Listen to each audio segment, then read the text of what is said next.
Hello मेरे प्यारे दोस्तों, आप सभी को मेरे YouTube चैनल कहानी का खजाना में स्वागत करती हूँ। आई होप आप सभी लोग खुश होंगे, स्वस्थ होंगे। चलिए दोस्तों, आज आप सबको मैं एक नई कहानी सुनाती हूँ। मेरा नौकर गोपाल बहुत ही हैंडसम था। एक रात पति घर पर नहीं था, तो मैं और मेरा नौकर, हम दोनों के बीच कुछ ऐसा हो गया कि दोस्तों, मैं दीपा 25 साल की हूँ। सभी लोग कहते हैं कि मैं दिखने में बहुत ही खूबसूरत हूँ, और ये बात मैं खुद भी महसूस करती हूँ। मैं बहुत ही गोरी हूँ, होठ मेरी गुलाबी हैं। मैं इतनी सुंदर लड़की थी कि मुझसे सभी लोग दोस्ती करना चाहते थे। मेरी खूबसूरती को देखकर हर कोई मेरी तारीफ एक बार जरूर करता है। मैं भी तारीफ सुनकर बहुत ही खुश हो जाती थी। भला अपनी तारीफ सुनना किसे पसंद नहीं है। मैं एक जवान लड़की थी और मुझे लव स्टोरी, रोमांटिक स्टोरी पढ़ना बहुत ही पसंद था। एक दिन मैंने ऑनलाइन एक रोमांटिक बुक मंगवाया था। पता नहीं कैसे जब कुरियर वाला बुक की डिलीवरी लेकर मेरे घर आया, तो बुक पापा के हाथ में लग गया। उन्होंने वो पैकेट खोल कर देखा तो वो दंग रह गए। पापा गुस्सा होकर बोले, दीपा तुमने ये क्या बुक मंगवा लिया है। मैंने कहा, पापा ये तो एक रोमांटिक बुक है। आपको तो पता ही है मुझे पढ़ने का कितना शौक है, और ऊपर से इस बुक में बहुत सारी लव स्टोरी है जिसे पढ़कर मैं खुश हो जाती हूँ। मेरी बात सुनकर पापा का दिमाग गर्म हो गया। उन्होंने मुझसे पूछा, बेटी मुझे साफ साफ बता कि क्या तेरा किसी लड़के के साथ चक्कर चल रहा है। क्या तुम किसी को चाहती हो। मैंने कहा, नहीं पापा जी, ऐसी कोई बात नहीं है। मेरा ना किसी के साथ चक्कर चल रहा है और ना ही मेरा कोई बॉयफ्रेंड है। पापा जी ने मुझसे पूछा, दीपा क्या तुम शादी करना चाहती हो। मैंने कहा, हाँ पापा जी, अब मैं 25 साल की जवान लड़की हो गई हूँ। अब मैं शादी करने लायक हो चुकी हूँ। पापा जी मेरी शादी करवाने के लिए लड़के ढूंढने लगे, क्योंकि उनको डर था कि कहीं मैं रोमांटिक स्टोरी पढ़ के किसी लड़के के साथ भाग ना जाऊं। एक हफ्ते बाद मुझे देखने एक लड़का आया। लड़का उतना हैंडसम नहीं था। उसका नाम मुकेश था। मुकेश बोला, दीपा आप मुझे बहुत पसंद है। आपको मुझसे कुछ पूछना हो तो पूछ लीजिए। मैंने उनसे पूछा, आप मुझे शादी के बाद खुश तो रख पाएंगे ना। उसने कहा, ये कैसी बात कर रही है। शादी के बाद आपको किसी भी चीज़ की कोई परेशानी नहीं होगी। आप मुझ पर विश्वास रख सकती हैं। मैं आपको बहुत ही खुश रखूंगा। कुछ देर बाद मैंने पापा जी से कह दिया कि लड़का मुझे पसंद है। शादी होने के बाद मैं अपने पति मुकेश के घर विदा होकर आ गई। वो एक प्राइवेट कंपनी में काम करते थे। मेरे पति बहुत ही बड़े पोस्ट में काम करते थे।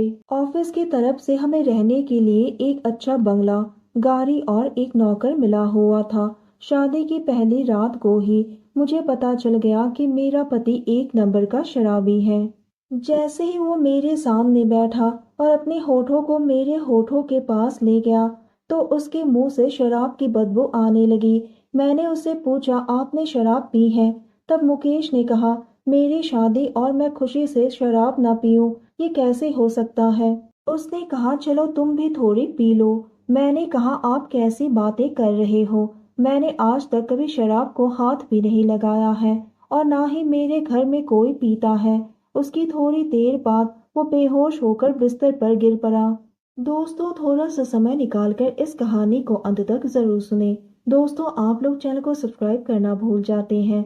दोस्तों, आप सबसे रिक्वेस्ट है कि चैनल को एक सब्सक्राइब करें और वीडियो को एक लाइक करें। दोस्तों, आप लोगों की एक लाइक और सब्सक्राइब से बहुत ही मोटिवेशन मिलती है कि हम ऐसे ही कहानियां आप सबके समक्ष प्रस्तुत कर पाए। दोस्तों, हम बहुत ही मेहनत से कहानी लिखते हैं। आशा करती हूँ कि यह कहानी आप सबको पसंद आएगी। चलिए अब कहानी में आगे बढ़ते हैं और आपको यह कहानी सुनाते हैं। मैं फूट फूट कर रोने लगी। कैसे शराबी आदमी से मैंने शादी कर ली। मैंने क्या क्या सपने देखे थे कि मेरे पति मुझे प्यार करेंगे, मुझे पागलों की तरह चाहेंगे, लेकिन ऐसा कुछ भी नहीं हुआ। ऑफिस खत्म होने के बाद दोस्तों के साथ शराब की पार्टी करते हैं और रात को पीकर बेहोश होकर सो जाते हैं। हर रात की यही कहानी है। एक दिन मैं उदास बैठी थी, तभी मेरा नौकर गोपाल मुझसे पूछने लगा, मेम साहब आप बहुत दुखी लग रही हो, क्या बात है। मैंने उसको मुकेश के बारे में कहा कि वो बहुत ही शराब पीते हैं और अब मैं उनकी आदतों से तंग आ चुकी हूँ। तब गोपाल ने कहा कि साहब की इन्हीं आदतों की वजह से उनकी पहली पत्नी के साथ उनका तलाक हो गया। गोपाल के मुंह से ये सब सुनकर मैं दंग रह गई। लेकिन गोपाल जो था वो दिखने में बहुत ही हैंडसम था और दिल का बहुत ही अच्छा था। वो मेरा बहुत ही ख्याल रखता था। एक दिन मैं गोपाल के कमरे में गई तो मैंने गोपाल के कमरे में किताबें देखी। तो मैंने गोपाल से पूछा, क्या गोपाल तुम पढ़े लिखे हो? तो उसने कहा, हाँ मेम साहब, मैंने ग्रेजुएशन करके रखा हुआ है और अब सरकारी नौकरी का इंटरव्यू दे रहा हूँ। नौकरी मिलते ही मैं ये काम छोड़ दूंगा। धीरे धीरे मेरी और गोपाल की दोस्ती बढ़ने लगी। हम दोनों एक दूसरे से खुलकर बातें करने लगे। शायद कहीं ना कहीं हम दोनों एक दूसरे को पसंद करने लगे थे। हम दोनों को एक दूसरे के साथ समय बिताना बहुत ही अच्छा लगता था।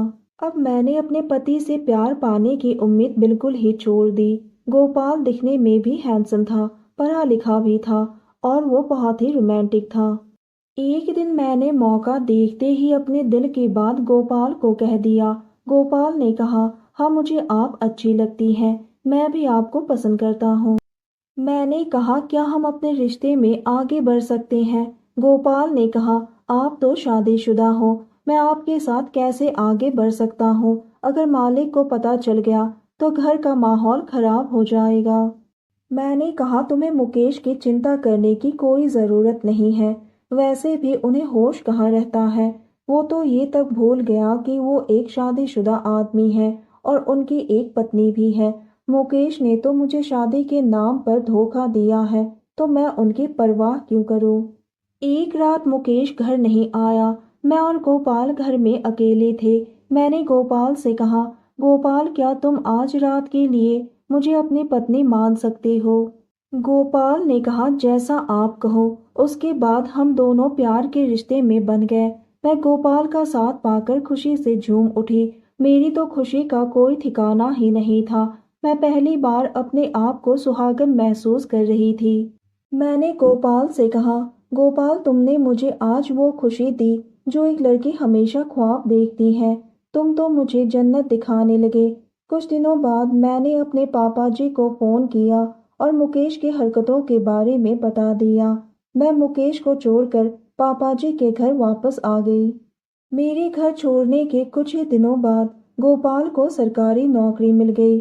उसने फोन करके मुझे नौकरी मिलने की खुशखबरी दी और मैंने भी उसको बधाई दी। सबसे बड़ी खुशी की बात ये थी कि गोपाल को मेरे ही शहर में नौकरी मिल गई। मैं और गोपाल रोज मिलने लगे। गोपाल ने मुझे शादी का प्रस्ताव दिया। मैंने पापा जी को गोपाल के बारे में सब कुछ बता दिया। पापा जी बहुत ही खुश हो गए और उन्होंने गोपाल और मेरे रिश्ते को मंजूरी दे दी। तो दोस्तों, यह कहानी सुनने के बाद आप सबकी क्या राय है, हमें कमेंट करके ज़रूर बताइए और साथ ही इस वीडियो को एक लाइक करें, चैनल को एक सब्सक्राइब करें और नोटिफिकेशन बेल को भी ज़रूर दबाएं ताकि अगली अपडेट सबसे पहले आपको मिले। दोस्तों, आपकी एक लाइक और सब्सक्राइब से बहुत ही मोटिवेशन मिलती है कि हम ऐसी ही कहानियाँ आप सबके समक्ष प्रस्तुत कर पाएँ। आप सबने अपना कीमती समय निकाल कर इस वीडियो को सुना, इसके लिए आप सभी को धन्यवाद करती हूँ। धन्यवाद दोस्तों।